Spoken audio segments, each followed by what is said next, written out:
Having seen your regenerative abilities in action, I suspect they are primarily physical, a regrowth. If that's the case, you'd be unable to survive most varieties of psychic or molecular decomposition, disintegration, conflagration, and so forth. Degenerative diseases could pose a problem, and I know of several entities capable of psychic destruction. No, you reply. The thing has no respect for barriers of any kind. Physical, temporal, psychic. This is the only way. With a series of gestures, you bring up an image of a crystalline pod. If the resonance chamber works, it will give us the power to stop the Sorrow's hunt once and for all. We just need the right focal point, a catalyst. That was weird. The memory fades. Callistage is still talking. You realize that the device you saw in the memory is identical to the one behind you now. It looks just like the Spectre had described it. A transparent sarcophagus inside a crystalline dome, with mechanical arms arrayed around it on a metal ring. Unfortunately, the dome is shattered. The sarcophagus is cracked, and one of the arms is in pieces on the floor. Whatever its function, it clearly needs repair. Or flesh-eating viruses. One presumes disfigurement by the iron wind would likewise be devastating enough to... Alright. I think she gets the point, Callistage. Alright, do either of you know anything about the sorrow? I've had my share of sorrows, but never the sorrow. What's that? A disease. Her mouth compresses in a tight line. I know nothing about it. She's either angry that she doesn't know anything about it, or she's lying. Probably a liar. I don't think the subtlety of being frustrated because you don't know something would either... I don't think that'd be that subtle about that. Alright, what else do we have here? I saw a vision of myself in another time and place. You didn't see it too, did you?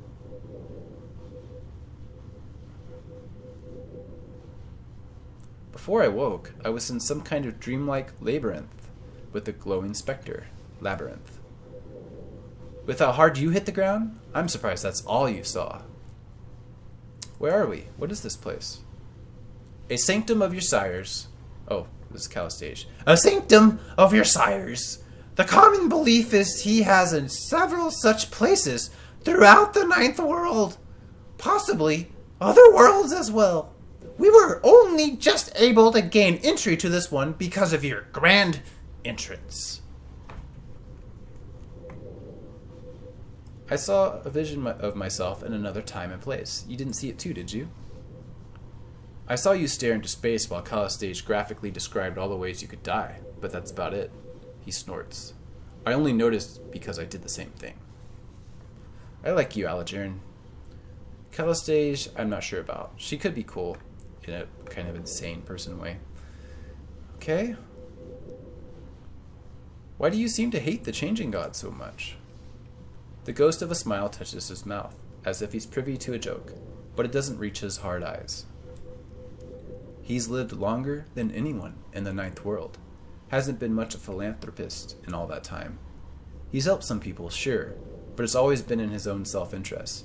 He's gotten away with a load of schist over the years. With a load of shit, I suppose, is what he's saying. Okay. Do either of you know how to fix that crystal chamber there? Allegern chuckles, then firm and certain, he says, not likely. Though it might not be impossible, you need people with the appropriate knowledge. I'm sure the cult of the changing god will hold the answer. Her distaste is evident in the expressions of her echoes, although the face of the one in the lead remains carefully impassive. You turn to the insane to help a newborn.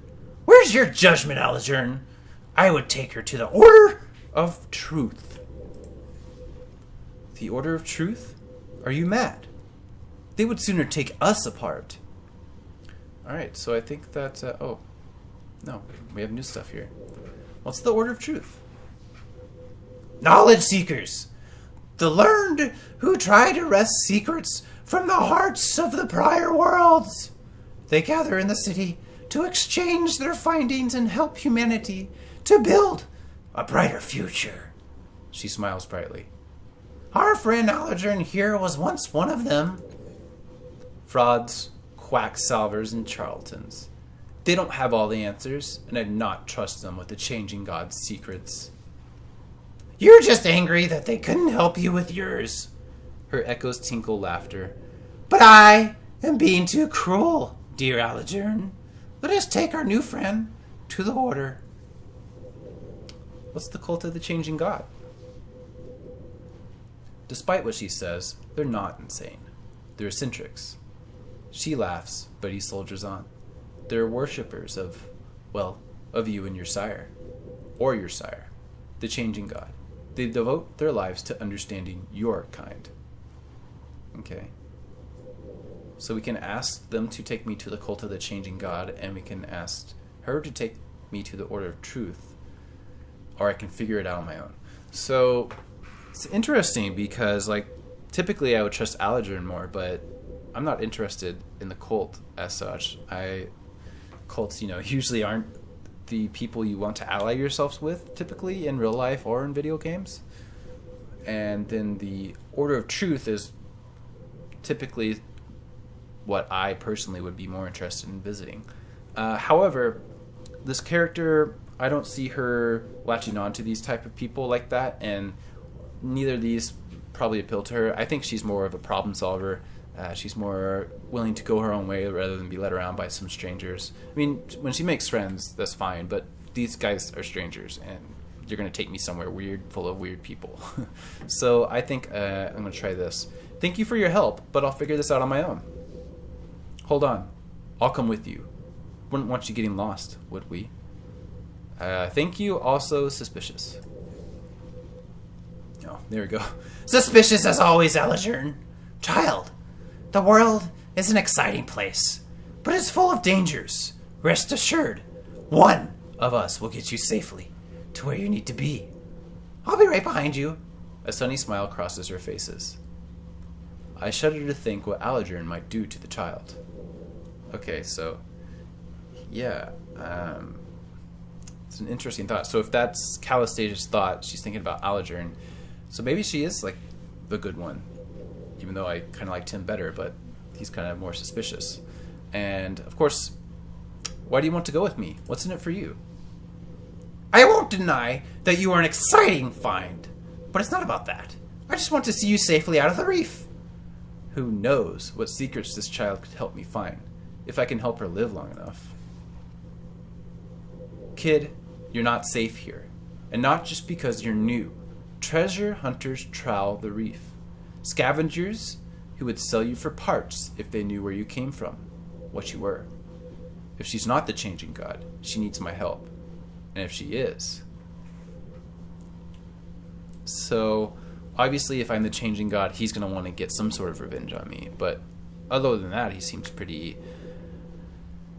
I would say Calistage probably wants more from me, and maybe he actually cares about my well-being, like helping someone who's been screwed over by the changing god, essentially, so maybe he identifies with me a little bit. I don't know. So, of course, I don't trust either of them at this point, but alright, let's go. What do we have in this room? Broken fragments of the domed ceiling are scattered on the floor. They appear to be made of transparent synth. Of course, I did that when I plunged through the ceiling. I really enjoyed the art here. It reminds me of this game called this old adventure game. It was a horror adventure game, one of the very rare point-and-click horror adventure games I think that ever existed. It was like an insane circus or something. I don't remember what the name of the game, but this art style kind of reminds me of it. A mechanical arm lies on the floor, presumably broken during your fall. Sparks pour from the arm's shattered housing, filling the air with a greasy stench. You can examine the housing, attempt to scavenge what you can from the arm's housing. Lower machinery, quick fingers. Let's examine it first. The sharply pointed apparatus that formerly topped the device appears burnt out and useless, but the equipment in the base remains at least somewhat operational, as the constant stream of sizzling motes can attest. Alright, let's attempt to scavenge. Alright, and apparently we can switch to these other guys. So this is speed. She only has 2. He has 3, and of course I have 6. I could go. The highest I can go is 2. I might as well, just to make sure I don't fail this, because I feel this is somewhat important. Taking care to work around the sparks, you manage to extract an unbroken component from the housing's interior. Oh right, and I buffed it, so that actually doesn't cost me anything to do the level 2. Because I was thinking it's going to drain 1, but remember I did that. I forget what exactly it was, but it means I can go 2 without draining any. And then I was going to put more points in intellect. Cool, that worked. Taking care to work around the sparks, you manage to extract an unbroken component from the housing's interior. You don't see anything else of value inside the demolished machine. Gain item antagonist. Alright, so let's check out this item. Right click to inspect. This tiny stone ball appears completely ordinary. No amount of close inspection reveals anything that stands out, nor any signs that this is anything more than it appears. Yet whenever anyone laughs near this item, be it a soft chuckle or a hearty belly laugh, this stone ball will start howling at an ever-increasing intensity until it completely drowns out the laughter. What the fuck? That's so awesomely absurd. I'm really enjoying the whole lore of this so far. Okay, what else do we have here?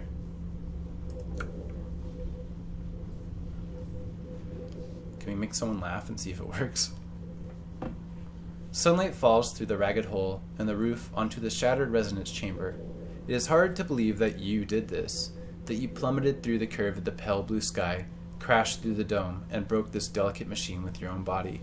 It is hard to believe that you are still alive. 4 mechanical arms hang over the center of the device, above the cracked, semi-transparent crystal of the sarcophagus.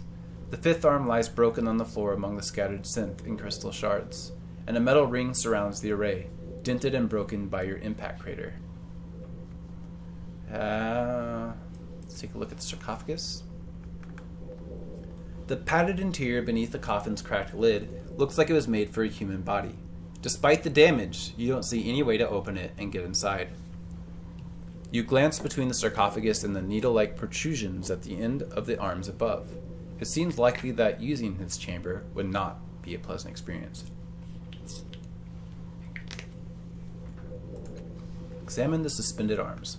Cables from machines along the dome's wall to the base of the suspended arms, each of which is capped with long needles, aimed at the cracked, coffin-like chamber at the center of the platform. Gem-like lights flicker dimly at the bases of the arms. Okay, let's inspect the metal ring. You feel the slightest hint of resistance every time you cross the ring. And now that you're paying attention, you note that your breath is echoing in your ears, as though you were inside a glass dome. When you step outside the ring, the feeling passes. Examine the shards on the ground. Jagged fragments of crystal are intermingled with synth from the shattered dome above. The crystal shards glitter in the light like captive suns. Okay, let's pick up one of the shards. At the rim of the crater you find a sliver of crystal, sharp as a dagger on one end and smooth on the other. It might make a usable, if somewhat crude, weapon. Gained item, crystalline shard. Look for other useful shards. You sort through the remaining pieces of crystal, but they are too small or too unwieldy to be of any use. I bet you could fetch some money for them, though. Alright, let's step away from the device. Step away from the device! Let's check out our new... Oh, okay. She's already wielding it. I don't know how far you're going to get with that, but sure.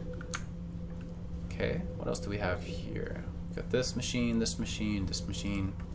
The flexible tubes that are attached to the machine appear to be later additions. Someone cobbled the device together, but its function is unclear. I'll probably read through these really quickly just because I don't want it to go away. I have to re-click it because I'm lazy.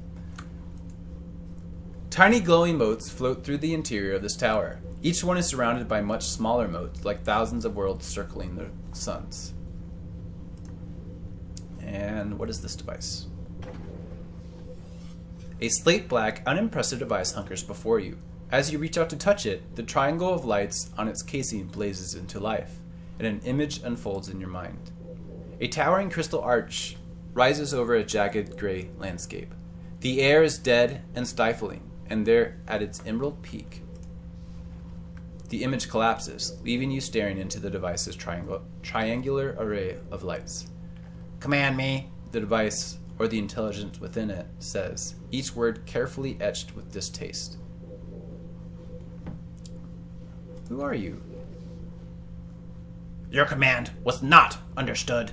The intelligence says with clear satisfaction, sounding for all the world like it understood the question, but is choosing not to answer. Command me. What commands do you recognize? The 3 lights throb irritably.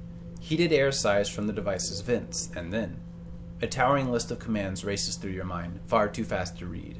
You rub your eyes, groaning, and the intelligence chortles. Command me. It says, smugly. It's exactly like my experience with the command line. Show me the list of commands again. Slower, please. If anything, the list pours through your mind even faster than the last time. Command me. The intelligence drawls. What was the arch you showed me? Your command was not understood. The intelligence chuckles, its lights pulsing. Command me. You can kick the device. Not quite yet. Show me that arch again. The device's triangle of lights throb in time with the growl of the engines within its casing, and the mental image unfolds once more. You see a huge crystalline arch on a jagged field. The arch is divided into rectangular cells, all of which are numbered, and they all appear to be transparent and empty, except at the arch's pinnacle, one cell is lit in a brilliant, pulsating emerald. The number 0 is printed on its side. Try to remember more details about this strange place. Animatia, which is apparently one of my skills. I wish I could check my skills from here, but in any case. Let's go for actually the 100%. Success. The memory blossoms. You stand before this arch, eyeing the last 2 active cells and once impenetrable Lugambo. Unleash cell 29, you say, and a twisted artifact appears before you. You claim it with a faint smile, watching the light fade from the cell far above. You flinch from the memory, and it falls apart as you raise your eyes to the arch as it is now. Cell 29 is dark now. Only cell 0 remains. Huh. No clue. Examine the jagged wasteland. Dry grit whirls across the empty plain. Many kilometers beyond the arch is the faint outline of what seems to be a broken tower, except that it is slowly stretching into the gray air. Far beyond the arch, the broken tower reaches for pale, red-threaded clouds. Okay. That didn't get me anything, I don't think. Command me. The intelligence says sulkily. Unleash the contents of cell 0. The device's lights flutter with incandescent shock, then focus on you, flickering. Cell 0 will now be unleashed. The intelligence spits. Please be advised that the object you're about to receive is completely safe. Use no caution whatsoever. The strange contents of cell 0 materialize before you. Warning. All cells are now vacant. Shuttering Lugambo. The intelligence's lights wink out, one by one. Gained 3 XP. Gained item unstable detonation. That doesn't sound... Oh, that was suspicious to him. Interesting that a cast-off can command the changing god's machines. He crosses his arms across his chest. How'd you do that? Calistage rolls her eyes at Algern. Then she looks to you. He'll never stop gnawing on this bone, you know. The truth is wasted on him. She gets a glint in her eye. Though I admit curiosity, how did you do that? So, I can say I remembered something, or I remembered something. I don't think it was my memory, though, or just lucky, I guess. We don't want Algern thinking we're the changing god, because obviously he has a huge bone to pick with him. But at the same time, I don't think he's going to buy just lucky, I guess. So I can go with I remembered something. I don't think it was my memory, though. Residual memories of a past consciousness. Truly fascinating. How many memories might this child have access to? I must know. So she's like the type who would be willing to dissect me. Oh, don't act like you know what that was. It's just as likely the machine triggered something past her amnesia. She gives you a meaningful look, then mimics teeth gnashing like an animal gnawing a bone. So we got something new here. Oh, wait. I got unstable. Oh, here we go. Unstable detonation. Affects 4 energy damage, 2 physical damage. A simple and effective explosive that lacks in range. But simple devices like these have been the bane of many who's had the misfortune of encountering. Cobbled together from junk and Numenera, this device can have wild and unexpected effects when hurled at the enemy. Rumors have it that most of the unlucky ones using these devices were the people using it, due to its instability making it just as dangerous to its owner than it is to the enemy. Okay, that was a lot of work for that, I have to say. Can I put this in? I find it weird that it equips this stuff automatically for me, but... oh, it's a cipher. Wait. What even is a cipher? It hasn't explained that to me, has it? Is it just an item? Is a cipher just an item? I don't know. In any case, I think that'll do it for this episode, guys. These two episodes, probably. I think it's been about 30 minutes. In any case, this has been a lot of fun. The game's starting to get going. We're about to get out of here and see the wide open world. Although it's not wide open, because obviously I only have the first stage available to me. But we have a couple new characters we're going to talk to as well. I assume there's more dialogue there, if I can talk to them one by one. And I like them. They're shady, but possibly not bad people, but possibly bad people. I don't know. I like it. We're all heavy intelligence, though, which is not the best. In any case, thanks everyone for watching. I will see you next time. Bye!